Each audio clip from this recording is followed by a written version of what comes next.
Now we get to a story where, you know what? We got a little bit of good news here. This is what I was pumped up about yesterday. I saw it at the very end of the show. It was breaking at that point. And people might be out of their games a little bit here. Now, I'll tell you why I'm so excited. We got poll results from the Gang of Six and their states. So the guys in the Finance Committee, 3 Republicans, 3 Democrats, they call them the Gang of Six: Grassley, Enzi, Bingaman, Baucus, Snow, and Conrad, right? And they've been doing polling in their states. They're senators from relatively small states. Now, those guys were so dandy before. They had no problems getting reelected. Every single one of them was in the 70s in approval rating. They crushed their competition, right? Because they got a ton of money. How are you going to beat Max Baucus? He's got at least $3 million from the healthcare companies, let alone all the other lobbyists and all the other industries. He's going to go to Montana and steamroll whoever's running against him.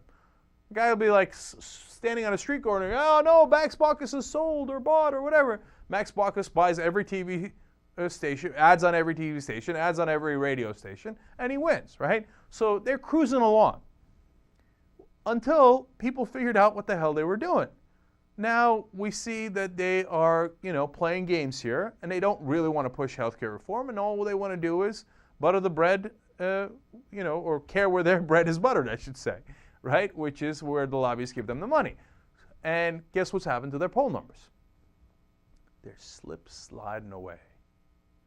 Chuck Grassley in Iowa is down to 57%. Now, 57% might not sound so bad, but you have to understand this Gang of Six, they were averaging 72%. 72% is untouchable. 57% is, you got an issue, son. You better watch your back. Okay, I'm looking at this chart that Nate Silver put together at 538.com. I mean, that chart is like a downhill slope. It's like, no, wait, I'm slipping and sliding here. What, Chuck Grassley, what happened? I thought you were representing the people because you're from a conservative state and they understand that, no, the corporations must be protected, right? Oh, it turns out that's not the case. When you look at the numbers in Iowa, it breaks down nearly exactly 33%, 33 for Democrats, Republicans, and Independents. And here's the problem with the math for Chuck Grassley. Since he's been fighting for the corporations, yes, his approval rating with the Republicans in his state has gone up 10% because they're suckers. They're like, yeah, that's great. Oh, I want something that costs more. Way to go, Chuck, right? But when you turn to Democrats, he's lost 24 points with them. Now, why he was ever popular with Democrats in Iowa is a whole other question. He's the 11th most conservative senator in the Senate, okay? So he loses 24% with the Democrats in a state that is a third Democrat, and among independents, he lost 11%. So he's losing, let's do the math real quick here, more than 3 votes for every vote he's picking up with his policy of protecting the healthcare industry.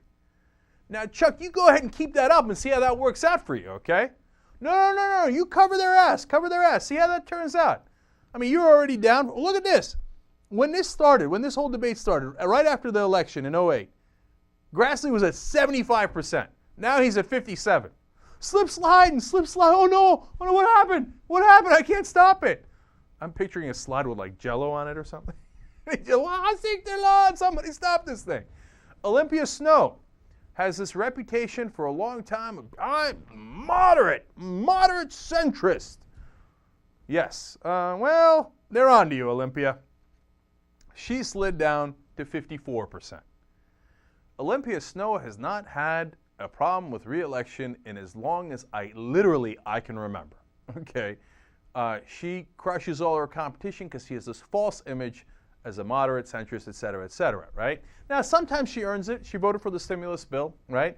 But, 9 out of 10 times she'll go with the Republicans because she's a Republican.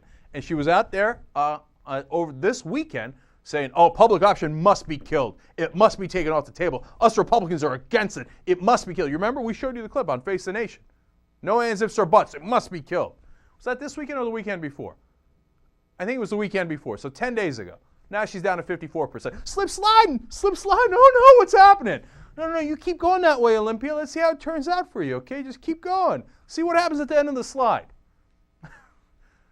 Not good things if you're a politician. Come on, guys. I'm serious, man. If you live in these states, I mean, Republican or Democrat, let's go get the sons of bitches. Okay? Let's go get them. It's time to ride. Okay? Look, I don't know why the right wings are the only people that show up at town hall events. If you find out that there's a town hall event for any of these guys, you should all go and you make a sign, public option or bust. Public option or bust. We demand the public option. Okay? Because even though 77% of the American people are in favor of the public option, and poll after poll after poll shows that, is since a couple of loud idiots got on television, what happened? The morons in the general old media, television, are like, oh my God, there was somebody angry. Okay, well then everybody must be angry with it. Now listen, do you understand math, you schmucks? 77% are in favor of the public option, and you got 100 morons over there who are screaming really loud. But they're telling, they're like, oh, what? Oh, no, they're screaming. Okay. Oh, no, Obama, you have to change it. No, the public is against it. They don't understand math. So, you know what? We go, we say public option or bust. We demand the public option. And when it comes time for the real, judgment day in terms of politics, you go and vote their asses out.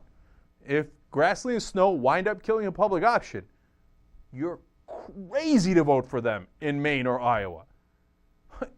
Iowa is the place Obama built his career. That's where he beat Hillary Clinton, and the rest is history, right? Now, you're going to let Chuck Grassley, Mr. Protector of the corporations in America and of the healthcare industry, you're going to let him win in Iowa? Hell no, man. Hell no. So, I love those poll results, as you can tell.